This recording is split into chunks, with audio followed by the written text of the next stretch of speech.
Hello and welcome to another lecture session of classical motion of a single particle.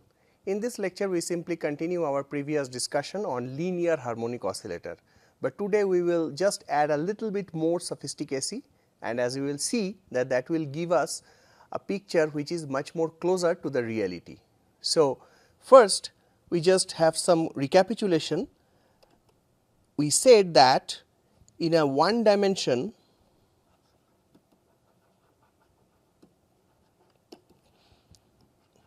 the equation of dynamics of a simple harmonic oscillator is given by this, okay, or you can write equivalently this, okay.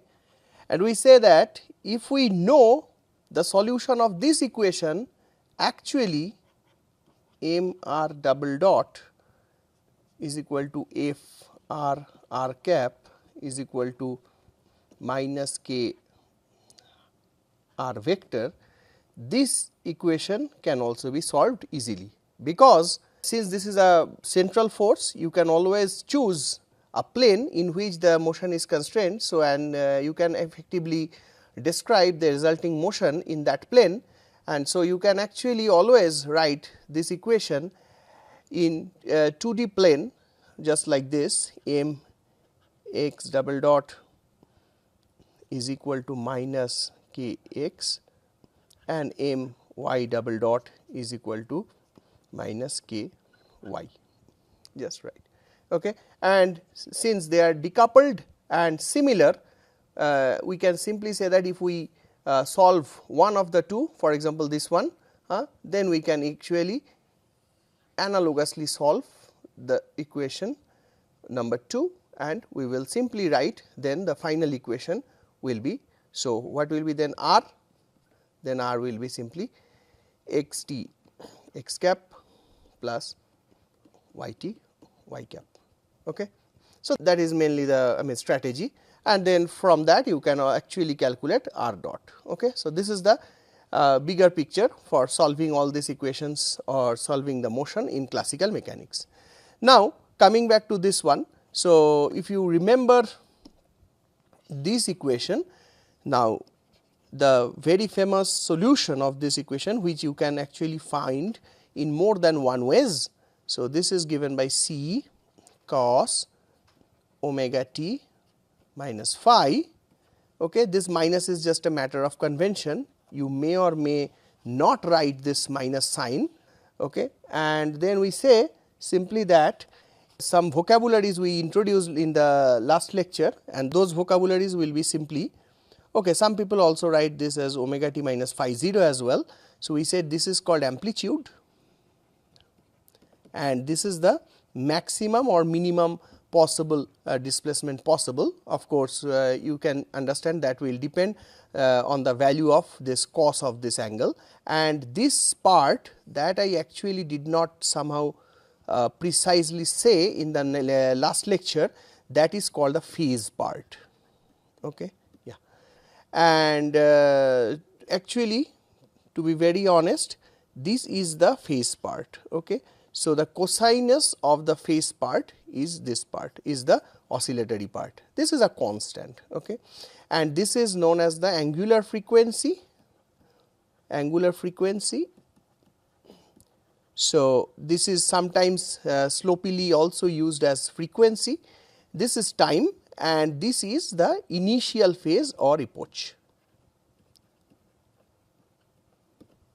Okay. Sometimes in usual English accent you can also write, you can also say epoch. Okay. Yeah.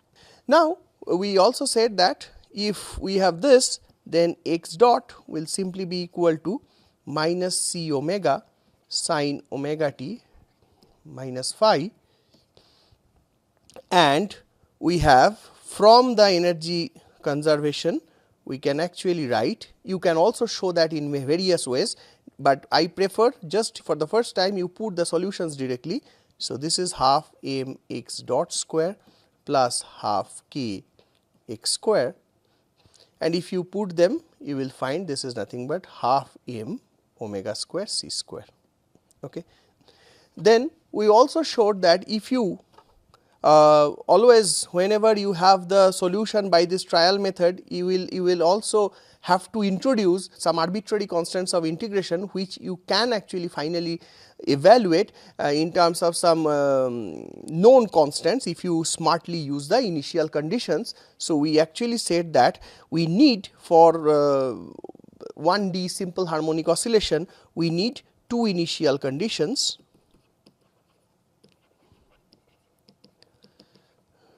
and they are x0 and v0. So, they are just the value of the displacement and the speed at t is equal to 0, or you can actually write for more than 1D, you will actually need the vectorial part, that means the x0 vector and the v0 vector. Okay. For 1D they are the same meaning, okay, actually. Now, if we say they are the two initial conditions, then the most elegant form of the solution we showed in the last lecture, that was root x0 square plus v0 square by omega square cos omega t minus tan inverse or arctangent v0 by omega x0. Okay. I think that you can remember, and from that you can actually calculate x dot. Okay. All this thing you can do. Then we also discussed another point, that is the phase space diagram. I write this phase space diagram of a simple harmonic oscillator, and just for your information, this concept of phase space, that is actually of super importance when we will study the general dynamics, for example the nonlinear dynamics, the equilibrium, the general concept of evolution of a system, statistical mechanics, all these things. Phase space is the key factor, and we showed that phase space diagram is nothing but a plot where along the x axis you have x, and along the y axis you have x dot, okay, or v. And for 1D this is quite simple. For a simple harmonic oscillator you actually have elliptic pictures. Okay. And I also somehow discussed a little bit that whenever your energy, the total energy increases, this ellipse will be bigger and bigger, like this. Okay. So, for example, you go to this ellipse or this ellipse, okay, like this. But if your energy gets smaller and smaller, then you can actually have this, and whenever you have zero energy, zero total energy, then basically you see this is a very important and interesting fact for the simple harmonic oscillator.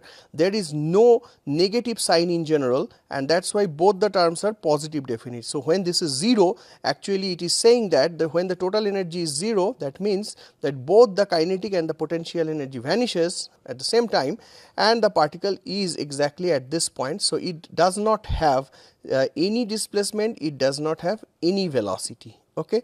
And this point we will, as we will see, when we will do in future some stability analysis, while trying to do some analysis in nonlinear dynamics, we will see that this type of point is called a fixed point for the motion.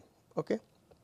Now, today's topic is such type of simple harmonic oscillation in the presence of a forcing term. So, if you remember your high school classes about differential equations, so whenever you have an equation like this, you simply said that this equation is simply, and this is a constant of course, you say that this is a second order equation, ordinary differential equation, because I have d2x dt2. So, what is this? This is nothing but d2x dt2. Okay.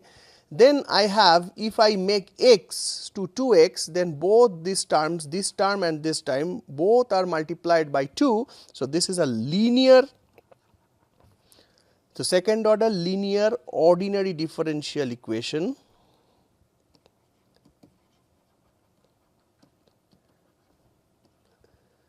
which we also say ODE. And there is another point which in general we do not mention very frequently, but here it will be of super importance, that is this part. The strategy is, you just make x, and x means the dependent variable. In this system, x is the dependent variable and t is the independent variable. Okay. So, in this system, if you make all the terms with this dependent variable and its derivatives of different orders. For example, here you just have the second order derivative, you might have also the first order derivative in case, and we will see for the case of damping actually we need such a term. Okay. So, here if you write all those terms involving x and the derivatives of x with respect to t, then if the right hand side vanishes, then we call this a homogeneous second order linear ordinary differential equation. Okay. Now, what happens if I now change a little bit this equation and I say, okay, this part x double dot plus omega square x is equal to a constant. Okay. Will it simply be homogeneous equation or inhomogeneous equation? Of course, at first sight it may look that this is inhomogeneous equation because the right hand side is non-zero, but if it is simply a constant and this part of the equation is having a structure like this, where you have just a function, linear function like this in x, and all the other functions are also linear in the derivatives of x, then actually what you can do, you can simply define another variable x prime, which will be x minus k maybe, or here I have to say something a little bit more interesting. So, actually you have to make something. So, I just write this x double dot is equal to k minus omega square x, and here you simply write this as like k times 1 minus omega square by k x. Okay. And if you now simply say, okay, this part I now want to take to the other side.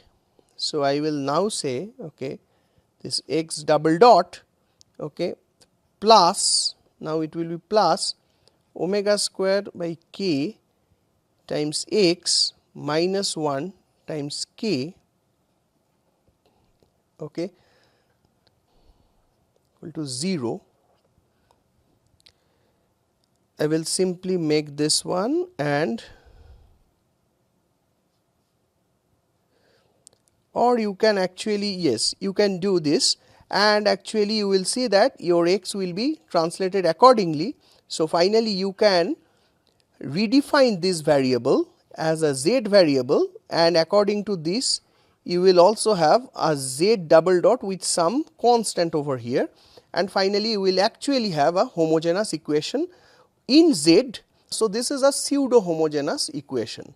Now, the very easy trick to do this type of problem is simply, whenever just starting from this one, you simply do x double dot plus omega square x minus k is equal to 0, and then you simply say that, okay, omega square x minus k by omega square. Yeah. So, if you do now this is actually much more easier, I think, even with respect to, in comparison with this part. So, if you write this and then you finally just say, okay, this is my z, then z double dot and x double dot, they are the same, because you see that it is just x is shifted by a constant, and this is something which we already have used while finding. So, trick used while finding the trajectories under an inverse square law, force law, using Binet equation.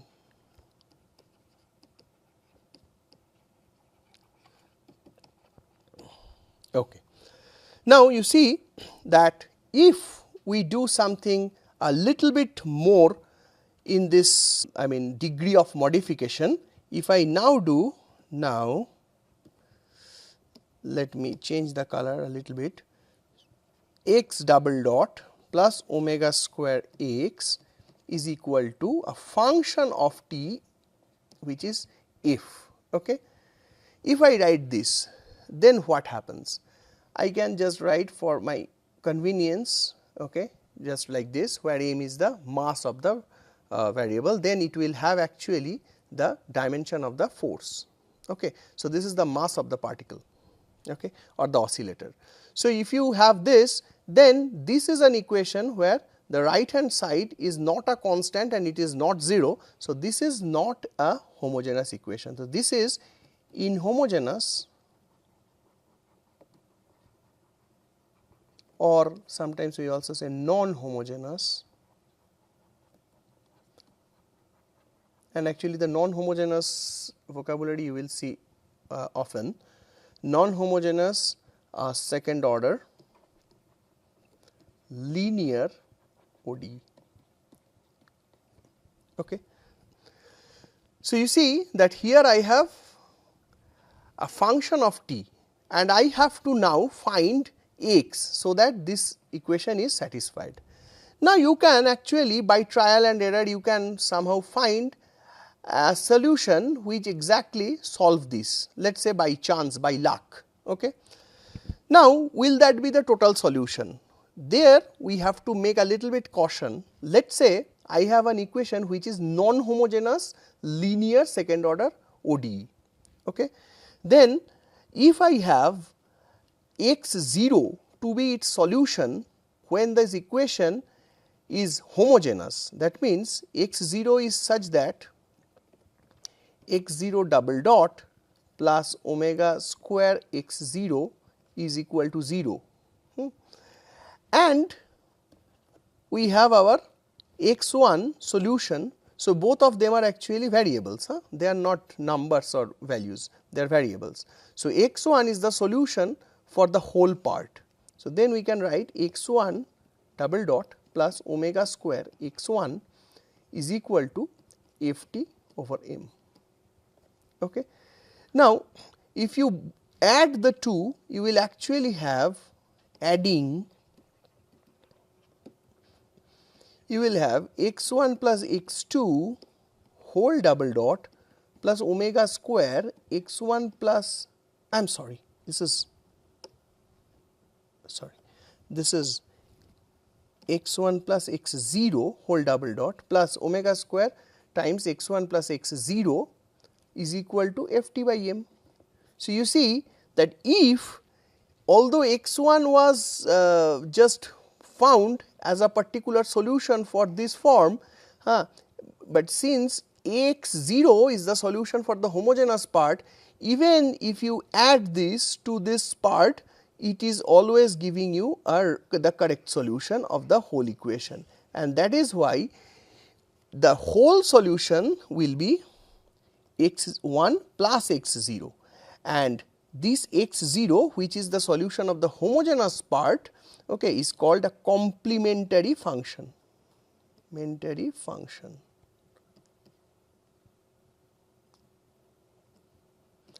Sometimes we say CF, and x 1 which is a solution which is very much specific to this form, then this is known as a particular integral,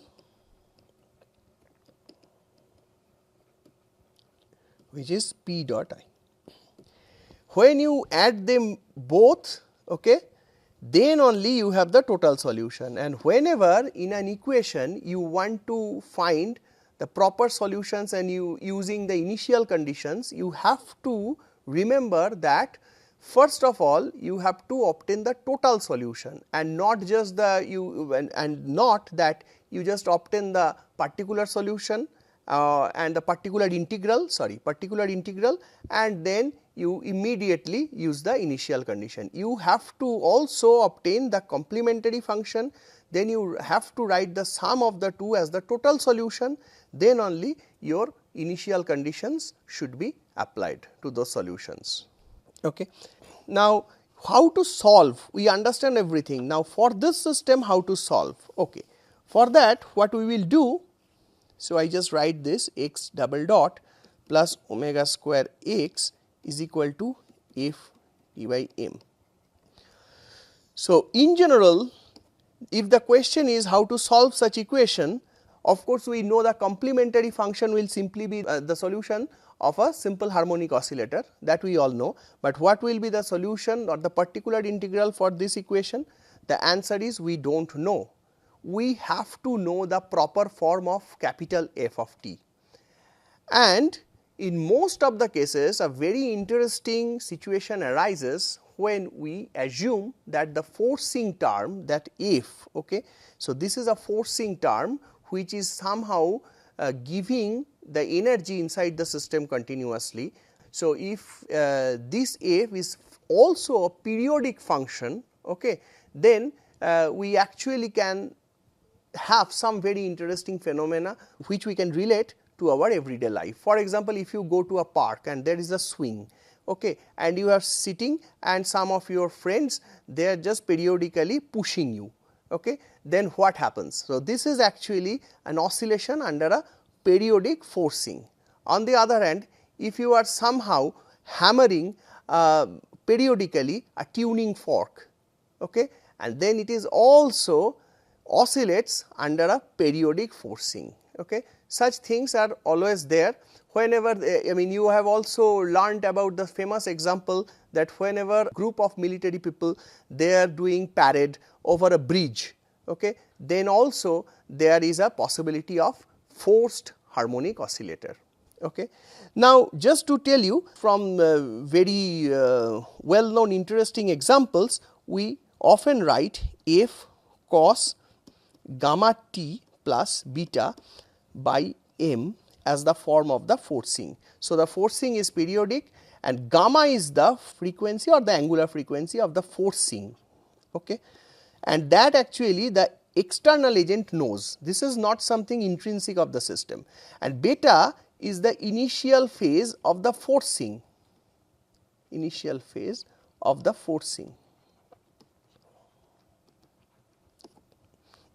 Okay. So, if you now just write this and you say that then I have to find a particular integral of this equation.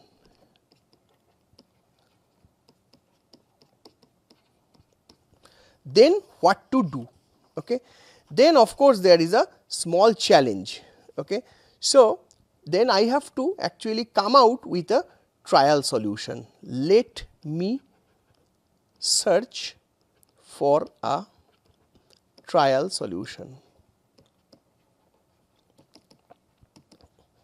where x t will be given by b cos gamma t plus beta.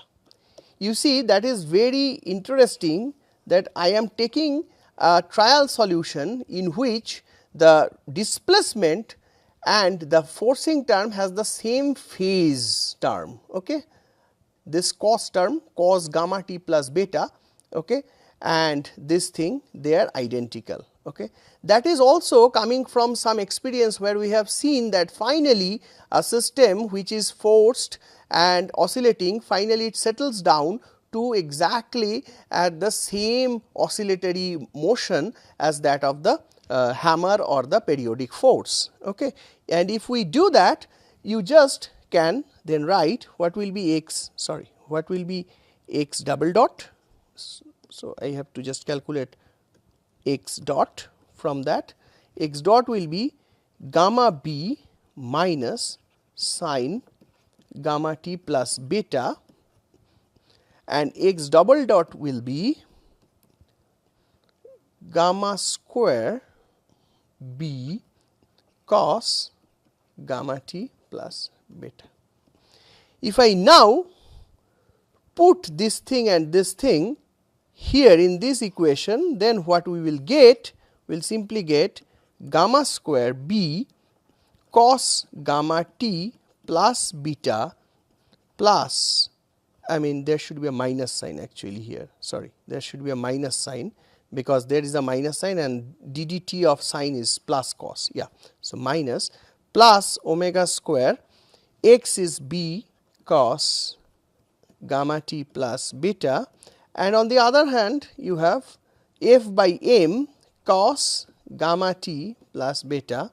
You just assume that cos gamma t plus beta never vanishes, and that is why you will have a form which is superb. It is simply b is equal to f by m omega square minus gamma square. Whenever you have this, then you know x t is equal to f by m omega square minus gamma square cos gamma t plus beta. And here you in general stop and you say that okay, I am done with the solution, and that is where you commit a mistake. What is the total solution? Well, I should not forget there is the solution from the homogeneous part or the complementary function, which is given by, let us say, some, I do not know, like some c cos or c, I mean here I just write it e cos some omega t plus alpha, I can just call this one without any problem, plus f by m omega square minus gamma square cos gamma t plus beta. Okay. Now, you see this omega, which is the frequency of the oscillator without any force, is known as the natural frequency of the oscillator, natural frequency. Now, everything is very good, only problem is caused when omega is equal to gamma. This is superb as equation if omega is not equal to gamma. For omega is equal to gamma, you will see that the second term on the right hand side is actually blowing up, but you know that this term will not blow up and this term will also not blow up. Okay.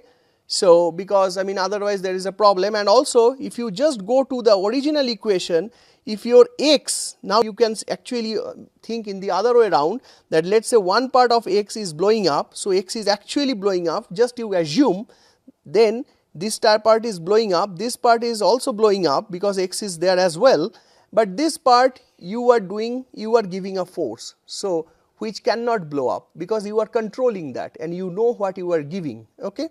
So, something blowing up, something infinity will be equal to finite. So, what is the conclusion of that? That is, this solution is only a good solution when omega, the natural frequency, is not equal to the force frequency, okay, the periodic force frequency. If they are equal, then we have to think for another type of solution, and what is that? That we will see in the next lecture. Okay? Thank you.